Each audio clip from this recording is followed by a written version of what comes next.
YouTube, what's good with y'all, man? I'm bringing y'all the first advanced Steezo, ISO, dribble tutorial, whatever you want to call it, of 2K26. You know, whether you're used to dribble and you're coming back, or you're just trying to find moves to step up your game, I got you with everything in this video.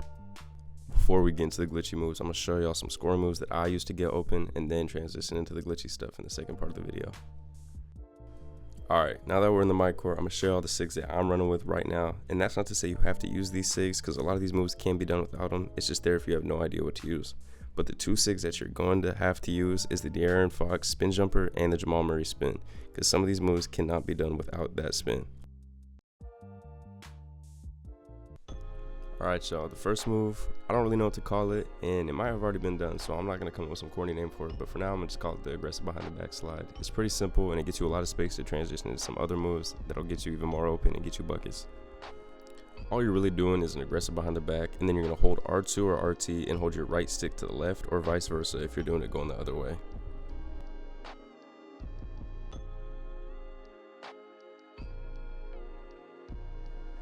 I didn't really have a good example in game of the last move I just showed y'all, but for this one I do. I was getting some questions about it on Twitter, and it's pretty easy, but you can get a lot of kills with it, and it works against good defenders or good locks if they're pressing you. But I'm gonna just let these clips play out, and then I'm gonna show you how I do it right after. Alright, for this move, I personally set it up with the Dearron Fox behind the back, but there is a lot of other ways to get the Jamal Murray spin. You might have a different way of doing it. Other SIGs might set you up in a different way, but this is what I use, so you can use it if you want. Alright, to explain this move a little bit more in depth, you're going to get into your spin by spinning the right stick from 3 to 6 clockwise. Then after, hold R2 and flick the right stick to the left to get that little stutter hezzy animation. And from there is two moves you can do, which is either behind the back or a step back, and I'm going to show y'all both and what that looks like.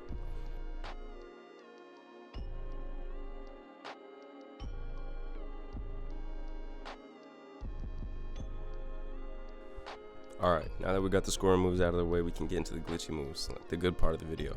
The first one I'm going to show y'all, I'm sure has multiple tutorials, but I thought I'd just throw it in here anyway, because even when I was watching other people's videos explain it, when I was first trying to learn it, I was a little confused, so I'm going to try to dumb it down a little bit so it's easier if somebody doesn't know this move already. Alright, this move is pretty ball hand dependent. I have a left-handed player, so if you have a right-handed player, you're going to have to do everything I'm telling you backwards. It's still pretty easy, but just keep that in mind if you do have a right-handed player.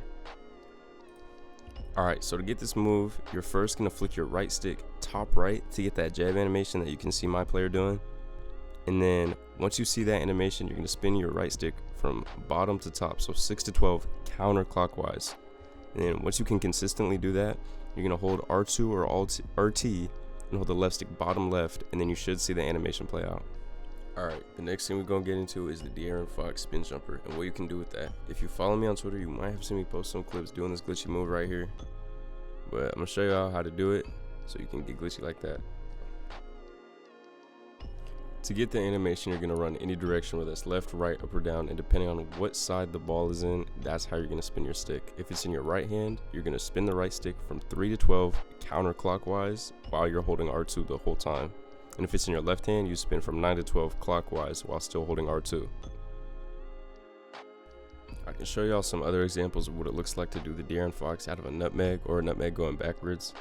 Keep in mind with this move, it's a little bit different than spinning with other moves you're trying to do, because you're kind of holding R2 the entire time, and you need to let the right stick sit at the top of your controller for a little bit to actually let the animation fully play out or trigger. And then once you start to get consistent with that, we can kind of throw in sort of a connector move with it, which is an in and out or the combo moves.